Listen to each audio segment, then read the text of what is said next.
And welcome back everyone to the final part of my 1d4 repertoire. In the first two parts we looked at the main systems, and in this video I just wanted to conclude the series with talking about the sidelines basically. So in the last video I asked you guys which of the sidelines are most interesting to you. I thought that the Dutch will be one of them. Because it's quite annoying to face. But you guys also suggested some other interesting, especially some move orders. So in this video, it's just time to conclude everything. If you haven't seen the previous two parts, definitely check them out first, where we discussed the two main openings, basically, if black plays with g6 or with d5 and e6. But in this video, let's jump right into the Dutch, I would suggest, with d4, f5. And here, while I was checking it now, I already had this idea, which I wanted to recommend, but I was kind of shocked, honestly, while checking this with Stockfish, that one of the best lines against the Dutch is this with e3, knight f6, and knight h3. I was really flabbergasted when I saw this is one of Stockfish's main recommendations here, at least on the current version which I'm using. And this is just like a completely new type of chess. And this idea with knight h3 itself is quite common in these Dutch structures, just to put the knight to f4. But usually it's in connection with g3 and not with e3. Like one of the lines, for example, is g3, knight f6, bishop g2. g6 and now knight h3 is one option for white, sometimes with the idea to immediately support e4.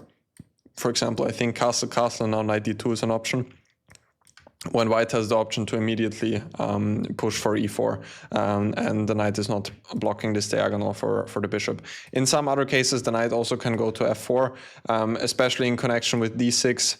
Often in these sorts of structures, the knight is good on f4 because it kind of prevents black from going e5 later on. So this is kind of the whole idea with knight h3. Another idea, by the way, not really relevant for us now, but I think it's good to understand this, is in structures like this, for example.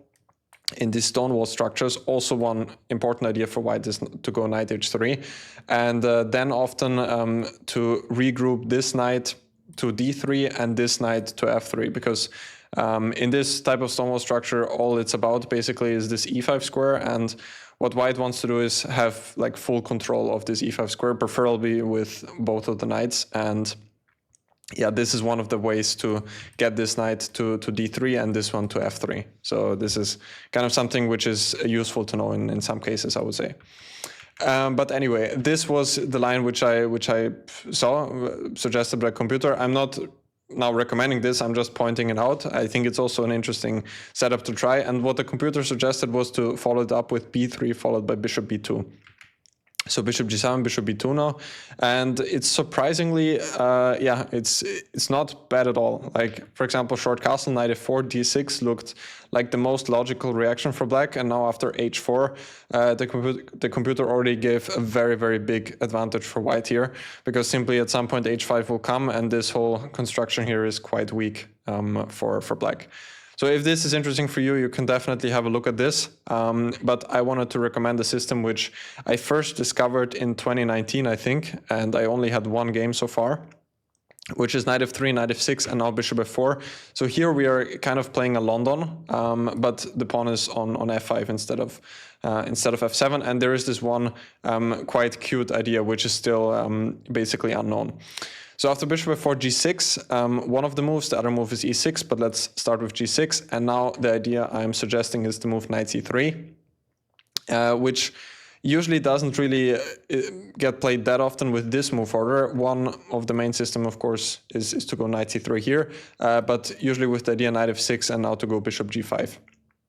And then to capture on f6. I think this is kind of how the main line goes here.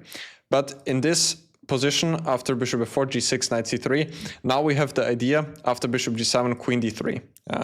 This was my idea here, and white simply wants to push e4 on the next move.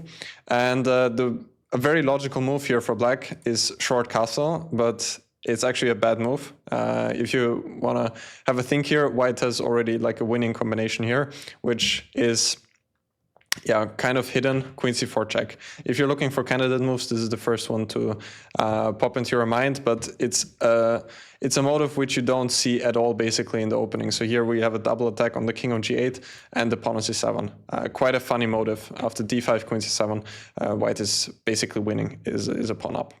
So after queen d3, black should go d5, but this is typically not what black wants, especially with the bishop on g7. This type of stonewall structure is not as good with the bishop here, because if he has this structure, he would prefer to have the bishop on d6. And now after d5, I would simply develop with e3. And after castle, bishop e2 is possible, but also knight b5 is a nice idea, with a point after knight a6. Bishop e2, now the knight on a6 is a little bit misplaced. After c6, we can go back to a3 or back to c3. And yeah, this knight is a little bit awkward here. And I think white just has a very nice position overall, just because the e5 square is permanently weak. Instead of g6, black could also go for e6. And now after e3, b6, this is by number of games probably the main line here. And here I like the idea bishop e2, bishop e7, and now h3. So this is a more aggressive idea. White wants to prepare g4 on the next move. Of course, a move like short castle would also be certainly possible, and white will follow up with something like c4, knight c3, which leads to a slower game, more positional play here. But I like this idea with h3, and after bishop e7, g4. Now black shouldn't take here because, for example, now the rook could come to g1, and this open g file would only favor white.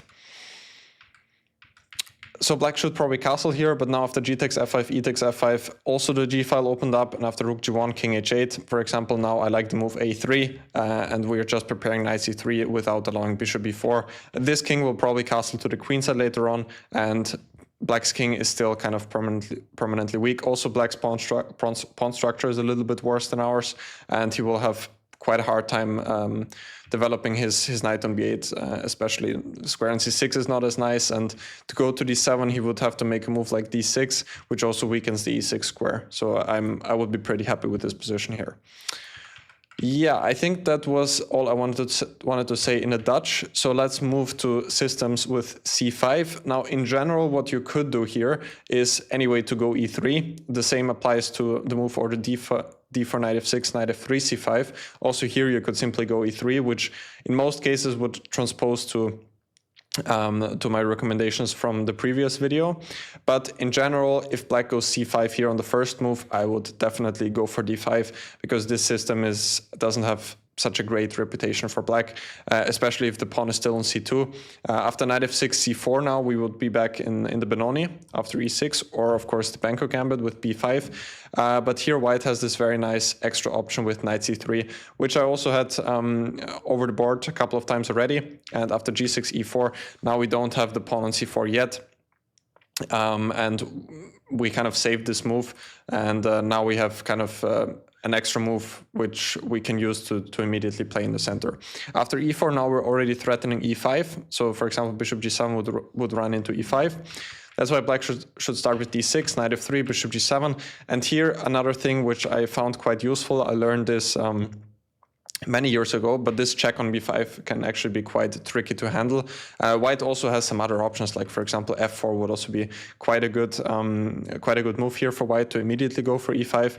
But once I saw this idea with bishop b5 check a couple of years ago, one of my coaches showed it to me. It really stuck with me, and I think it's quite an interesting concept to know. The idea is whatever piece black puts on d7, whether it's this bishop or this knight on d7, white will follow up with a4 and argues that whatever piece he puts there, it's kind of standing in his own way. For example, now this knight here, after a4, whenever a6 comes, the bishop can just drop back to e2. And now after castle, this knight kind of blocks in the bishop on c8. And usually this knight would also prefer to go via a6 to c7 to support b5. So here black is kind of without any counterplay at all, while white can follow up with moves like rook e1 or bishop g5 followed by queen d2. Also knight d2 followed by knight c4 is one idea, just clamping down the queen side here with a5. So this position is quite nice for white. Same applies after bishop d7. Now we go a4, and after short castle I like this move h3, because simply white has more space here, and in general the side which has more space doesn't want to exchange minor pieces. For example, if short castle, black could go bishop g4 and then has the option to trade here on f3 and at least get rid of one of his passive pieces. So after h3, I think white's position is quite nice. Whenever a6 comes, our bishop will go back to e2, and black will have quite a hard time having any counterplay on the queen side at all here, especially now that knight a6, knight c7 is not possible anymore. The other idea after a4, of course, is whenever black takes here, we take with the pawn, and then this pawn on a7 is always kind of a long-term weakness because it's a backward pawn, and our rook puts pressure on it nicely. So yeah, this is about this move order with 1 c5. The other move order with c5 is after knight f6, knight f3, and here c5.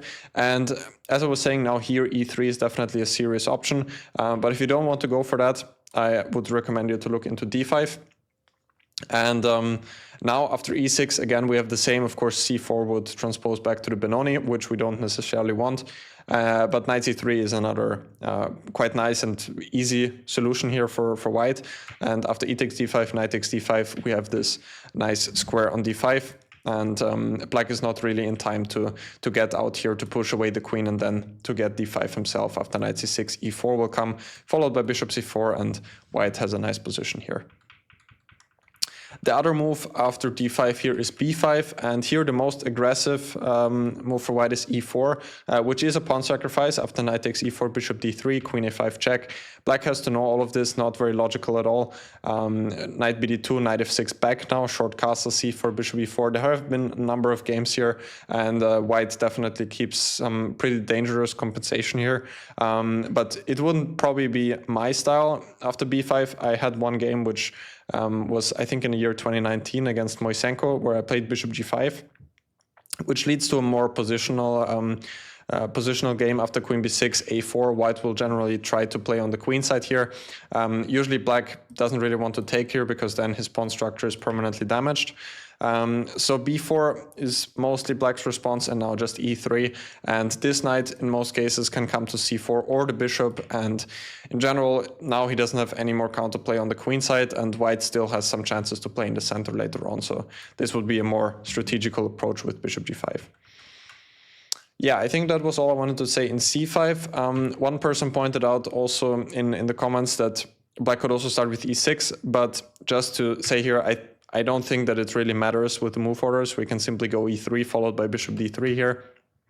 And if black delays d5, sooner or later he should go for that. After d5, b3, we're back into what we discussed in part 2. And c5 is one more instructive thing to know. Again, we could go for b3, but here, since black kind of forgot about his kingside development, we can immediately play c4, and black is already under quite some pressure here because we do have some ideas with d5 even connected with the pawn sacrifice. For example, g6, I saw one game between Vladimir Kramnik and Hu Yifan before, runs into d5, and if he takes this, white has very good compensation with immediate play in the center. So after c4, there are still quite a couple of games, but after cd4, ed4, d5, this IQP position here is quite good for white because he has concrete threats with knight e5, bishop b5 is a threat, also queen h5 ideas are there. So here black is already under a lot of pressure.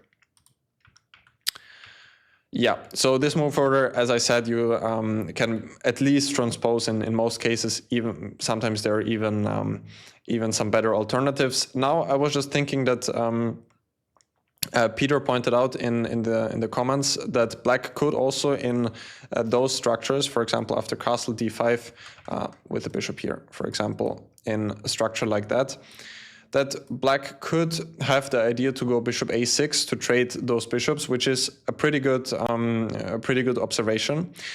Usually what you could do here is to take here, and after knight takes a6 to go queen e2 or queen d3. I would probably go to e2, and now black will lose a lot of time with this knight. Probably he has to go back to b8, and we can use this time to immediately play in the center, for example with knight e2 followed by e4.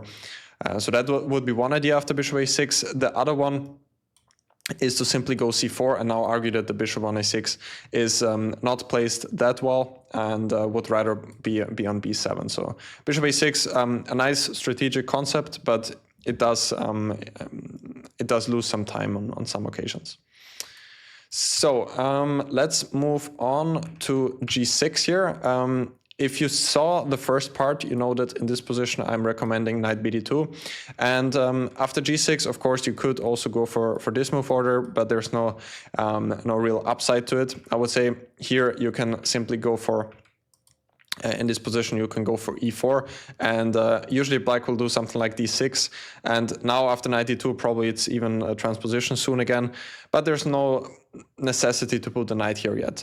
I play the system with bishop d3 here, and after knight f6 I go short castle, and c3, and we will have a very similar position to what we discussed in part 2, just that white is still even a little bit more flexible because the knight is still on b1. Now I'm just realizing that knight bd2 is probably a direct transposition to what we had in the video. But definitely an important system, especially if you play a lot of online. Many people will play g6 on the first move. Yeah, last thing I want to discuss is this move order, knight f6, e3, because one person said that black could start with c6, which is a very good observation as well. And I haven't discussed that in the last video, since we covered bishop f5 and bishop g4 there, but with c6 black is still staying a little bit more flexible, and our systems here don't work so well because we have to make a decision now. c4 again would run into the main line of the Slav after bishop f5, which I don't want to recommend, but instead after c6 I would kind of suggest you to maybe look into h3, because it has been played by a number of strong players as well. Even Pentala Harikrishna, who I recommended this system to. And I think he won a nice game against the current world champion here, against Gukesh. And the idea is simply to stop bishop g4, and at the same time, if he goes bishop f5, now we have g4 in this position. And in general, h3 is always kind of a useful waiting move anyway, and black probably doesn't really have anything better than to go bishop f5, because otherwise if he goes e6 now this pawn move c6 is kind of useless, and after now, for example, bishop d3, sooner or later he would have to go c5 anyway, and after b3 we have the Zukertort system with an extra move h3, which cannot really be that bad for us. So instead of e6, bishop f5 probably the most logical move. Otherwise, I guess we could go bishop d3 in the next move. If bishop d3 right away, that would give black the option now to get bishop g4. So that's why we don't want that. So h3, bishop f5, and now the whole point is to go g4, harassing the bishop on f5. And wherever it goes, it does have some drawback. If he goes back to c8, of course, that's not really what he wants. Now we can go c4.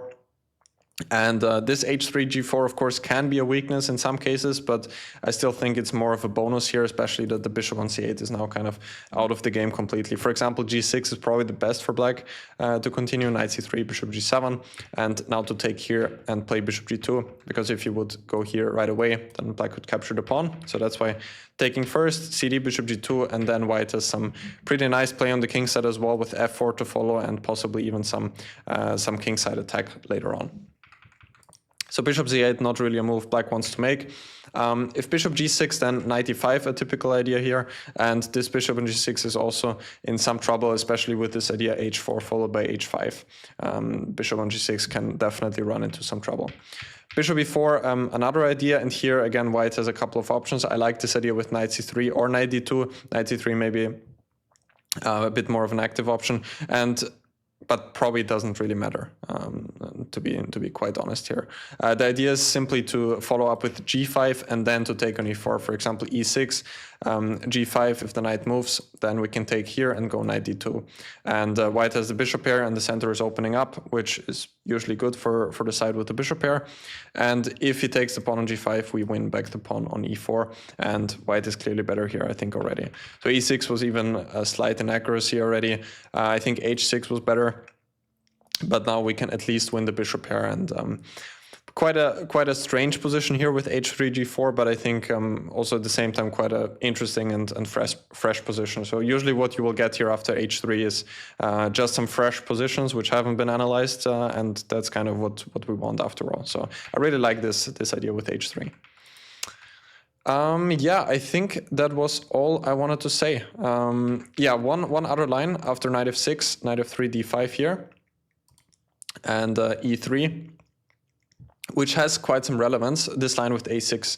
It was played by Max Warmerdam in Tata Steel against Fabiano Caruana in the last round, and Max even managed to win that game. And it was also played in yesterday's Champions Chess Tour against me by, I think it was Paravian, and I had white pieces in that game. I played bishop e2. That game ended in a draw, by the way. And after bishop e2, he played bishop f5, and I went knight h4, which is definitely an option. He went back to d7, which I was quite happy about after short castle, because then he had to follow up with e6 anyway, and now the bishop is again quite passive here. Anyway, the position was quite close to equal. I was maybe slightly better later on, but yeah, I was happy about this. But instead, after knight h4, bishop e4 is kind of the typical reaction here for black, and this is pretty okay for him. So honestly, a6 is quite a good line. I just have to be fully transparent here. c4 would also be an option, but now after e6, we are kind of back to one line which we don't necessarily want, because usually we want this position with the pawn on c2 and the bishop on d3 and b3 setup without c4. So I was honestly quite clueless here what to recommend. In the end, I decided to go for bishop e2 anyway, and if black goes bishop f5, by the way, if he goes e6 again, we can go for some Zukertort systems when the bishop is arguably a bit worse on e2, but black also already played this move a6, which is not always useful in this sort of structure. So, but bishop f5 I think is the best, and now instead of knight h4, c4 is probably the best way to try and play for something. Now if he goes c6, he has some sort of Slav position with the pawn already on a6, which can be some sort of a weakness sometimes. For example, after queen b3 now, he cannot go queen b6 anymore, because the pawn is not on a7 anymore. And yeah, in general, this is just like some sort of playable position. Knight c3 will come. And we always have this idea with knight h4. For example, if he goes e6 now, short castle, and c6, there is always this idea with knight h4, often winning, or I mean, basically always winning the bishop pair here. If he goes back here, we can take that, and if he goes to e4, sooner or later we can either trade here on e4 or even go f3, forcing back the bishop and then to take here.